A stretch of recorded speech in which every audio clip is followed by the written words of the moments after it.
buat kita semua. Saudaraku yang terkasih dalam Tuhan, hari ini kita belajar tentang pentingnya taat dan setia kepada Tuhan. Pentingnya taat dan setia kepada Tuhan, ya saudara. Nah, hidup yang taat dan setia kepada Tuhan adalah dasar bagi kehidupan kekristenan yang mau diberkati Tuhan. Dengan mentaati firman Tuhan dan setia menjalankan panggilannya, kita dapat menerima dan menikmati penyertaan, pertolongan dan pemeliharaan Tuhan dalam segala aspek kehidupan. Saya dan saudara sama-sama tahu itu. Nah, dalam Yohanes pasal 15 ayat 4-5, firman Tuhan berkata, "Akulah pokok anggur dan kamulah ranting-rantingnya. Barang siapa tinggal di dalam aku dan aku di dalam dia, ia berbuah banyak. Sebab di luar aku kamu tidak dapat berbuat apa-apa." Pertanyaannya adalah, bagaimana kehidupan mereka yang tidak tinggal di dalam Tuhan dan Tuhan tidak ada di dalam mereka?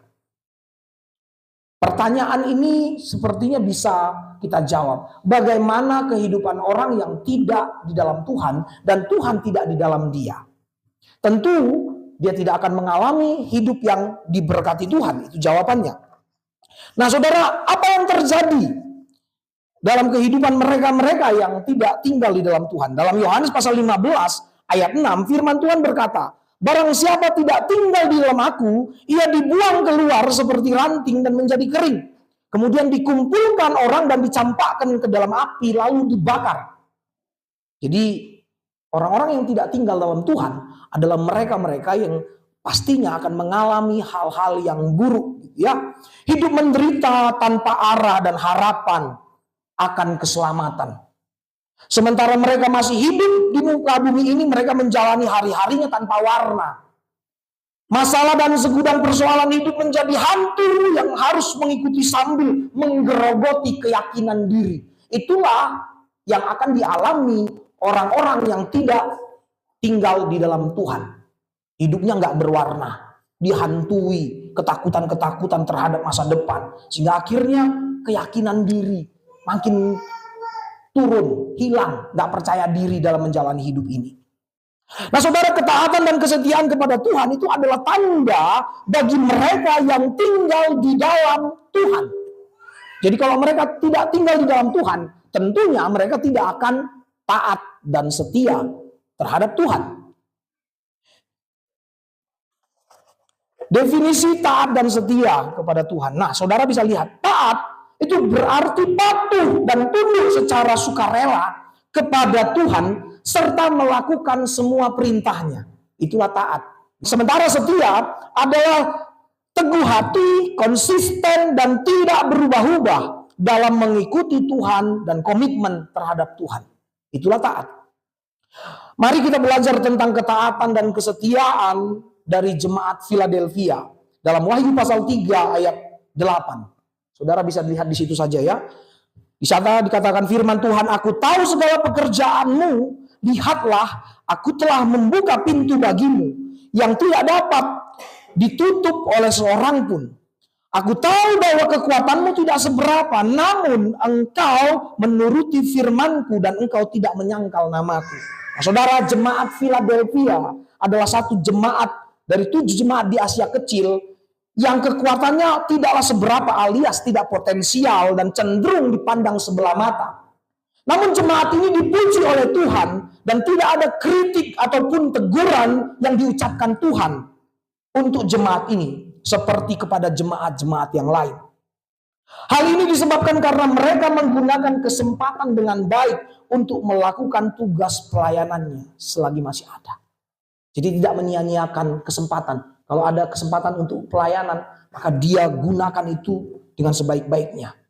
Ketika pintu kesempatan terbuka, mereka langsung merespon dan menuruti firman Tuhan.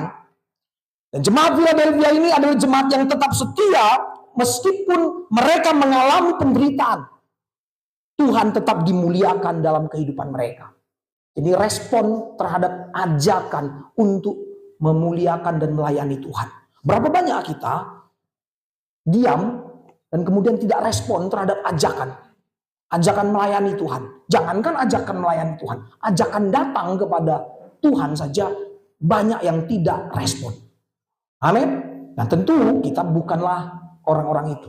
Jadi kalau ada ajakan, mari saudara-saudara yang mau ambil bagian dalam pelayanan, mari kita responi seperti yang dilakukan oleh jemaat Philadelphia ini. Mereka respon. Kemudian ketika mereka dapat kesempatan melayani Tuhan, mereka melayani Tuhan dengan sungguh-sungguh. Amin. Kita pun demikian. Alasan mengapa kita harus taat dan setia. Tentu alasan ini bisa kita lihat ya. Ada satu perintah Tuhan, yang kedua kasih Tuhan, kemudian iman kita kepada Tuhan. Tuhan memerintahkan kita untuk taat. Jadi alasan untuk taat dan setia ini adalah perintah. Ketaatan adalah suatu perilaku kita yang menunjukkan kepatuhan. Kepatuhan kita terhadap perintah dan kehendak Tuhan. Taat adalah proses mendengar dan melakukan apa yang dikatakan oleh sang pemberi perintah dengan kerendahan hati. Sadar bahwa semua perintahnya baik untuk kepentingan kita. Itu perintah Tuhan. Sadar bahwa Tuhan tidak mungkin menjerumuskan kita dengan perintah-perintahnya. Ketika Tuhan memerintahkan kita, mari datanglah kepadaku, atau ajakan Tuhan, pergilah jadikanlah seluruh bangsa muridku. Maka itu adalah perintah Tuhan yang mendatangkan kebaikan bagi mereka yang melakukannya. Itu pun ternyata kita tidak bisa meresponinya. Nah saudara, alasan mengapa kita harus taat adalah itu perintah Tuhan. Taat adalah perintah Tuhan. Yang kedua, kenapa kita harus taat kepada Tuhan? Kenapa kita harus setia kepada Tuhan? Karena kasih. Taat dan setia adalah wujud dari rasa syukur atas kasih dan anugerah Tuhan yang sudah memberikan berkat-berkatnya kepada kita. Mari kita lihat bagaimana Tuhan sudah memberkati hidup kita. Luar biasa. Ya, kita ada dalam kondisi baik hari ini. Nah, saudaraku yang terkasih dalam Tuhan, karena kasih Tuhan kepada kita itu, karena berkat-berkatnya kepada kita itu, kita tidak boleh jadi orang yang tidak tahu terima kasih. Seperti kacang lupa kulitnya, demikianlah kata pepatah. Yesus berkata, jikalau kamu mengasihi aku, kamu harus menuruti perintah-perintahku. Jadi kalau kita bilang kita harus taat dan setia, alasannya karena kasih. Kalau orang tidak punya kasih kepada Tuhan, kemungkinan besar dia tidak akan hidup dalam ketaatan dan kesetiaan. Amin? Amin dong. Amin? Karena itu benar. Kalau orang tidak punya kasih kepada Tuhan, maka dia tidak akan pernah taat dan setia kepada Tuhan. Dia akan cenderung meninggalkan Tuhan ketika ada tawaran-tawaran yang lebih menarik di sana, di luar. Nah saudara, itu yang kedua. Yang ketiga, kenapa kita harus taat dan setia? Iman kepada Tuhan. Firman Tuhan berkata gini, karena iman Abraham taat ketika ia dipanggil untuk berangkat ke negeri yang lain, yang akan diterimanya menjadi milik pusakanya, lalu berangkat dengan tidak mengetahui tempat yang ia tuju. Abraham mempercayai Allah ketika ia dipanggil pergi ke tempat yang ia tidak tahu. Dia taat. Ia berangkat, kemudian ia berpikiran positif, sekalipun harus keluar dari zona nyaman. Dari kampungnya dia keluar, dari keluarganya dia keluar, dari budayanya dia keluar, dari kenyamanannya dia keluar. Dia taat karena iman. Jadi ketaatan dan kesetiaan kita karena iman kita. Iman yang bagaimana? Iman yang tumbuh. Iman yang tumbuh. Gak mungkin tumbuh imannya sementara dia jauh dari persekutuan-persekutuan dengan anak Tuhan. Firman Tuhan kan bilang begitu ya. Iman itu tumbuh dari pendengaran firman Kristus.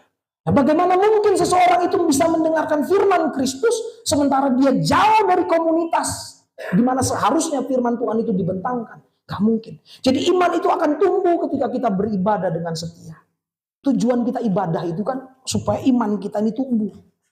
Kalau tumbuh iman kita, maka kita bisa akan taat terhadap Tuhan, kepada Tuhan. Saudara, next. Kita akan belajar dari contoh-contoh di Alkitab.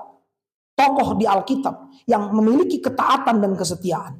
Pertama kita sama-sama tahu, Abraham. Ia taat meninggalkan negeri asalnya dan setia mengikuti panggilan Tuhan. Ke satu tempat yang gak tahu di mana itu. Tapi dia taat, dia setia menjalankan panggilannya. Kemudian Musa. Musa taat memimpin umat Israel keluar dari Mesir dan setia menjalankan tugasnya. Walaupun ada satu situasi di mana dia pengen menyerah. Orang-orang yang dipimpinnya adalah orang-orang yang menyerang, dia balik. Tapi dia taat dan setia melaksanakan panggilannya. Yang kedua, Daud. Daud taat menyerahkan hidupnya kepada Tuhan dan setia menjadi raja yang berkenan di hati Tuhan. Ketika Daud ditegur oleh Nabi Nathan, dia tidak melawan. Dia raja, dia bisa lawan tuh Nabi. Tapi dia tidak melakukan itu.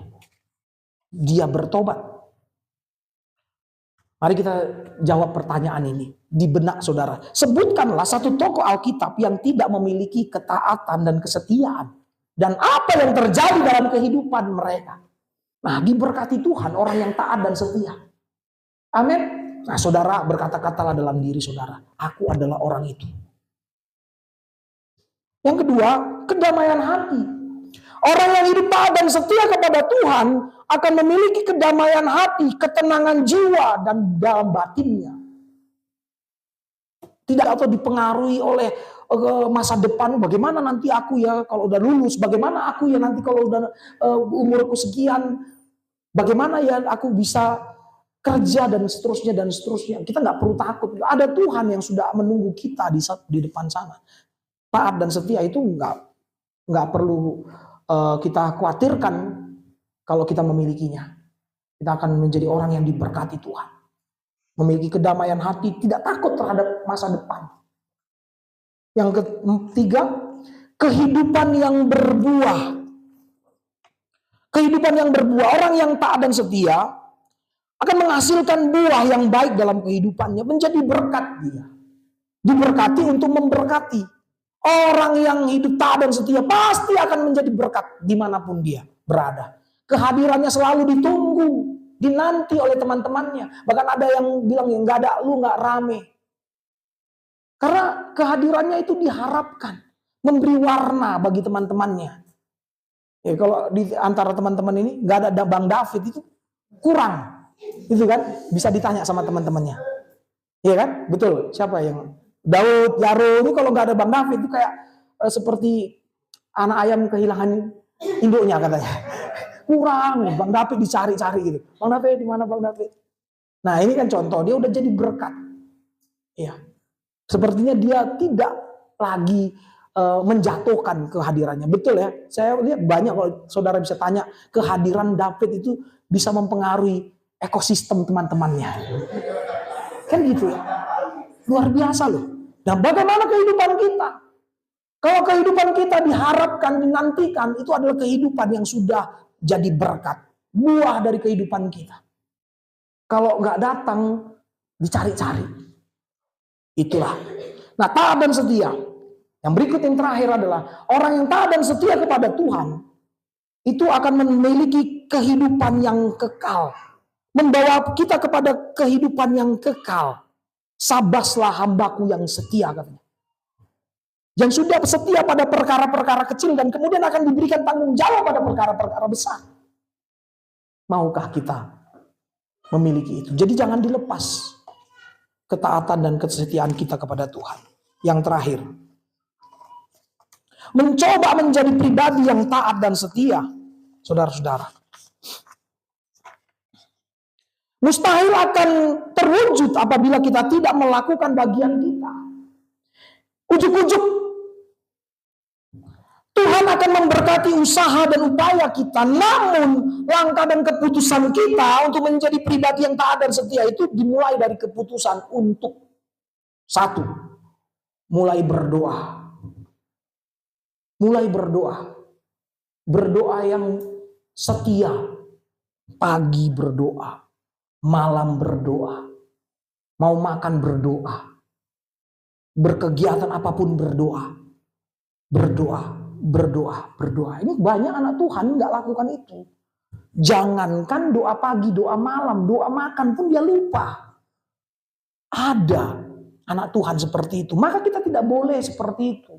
Kalau kita mau menjadi pribadi yang taat dan setia, maka kita harus memulai segala sesuatu dalam aktivitas kehidupan kita dengan doa. Nggak harus doa Bapa kami yang di sorga. Nggak harus doa-doa yang dalam ibadah saja. Dalam aktivitas keseharian kita, mulailah semuanya dalam doa. Ya, saudara kalau lihat aneh ya, aneh maaf, saudara maaf. Di agama lain itu, semua itu ada doanya. Semua ada doanya. Bahasa Arab, saya nggak tahu itu bagaimana ya. Semua ada doanya. Mau masuk kamar mandi ada doanya. Mau masuk ke pesawat ada doanya. Mau masuk naik kendaraan ada doanya. Bagaimana dengan kita? Ya kalau bisa di luar, setelah kita beraktivitas atau setelah selesai ibadah ini kita lakukan itu. Apapun dimulai dengan doa. Amin. Oke, haleluya.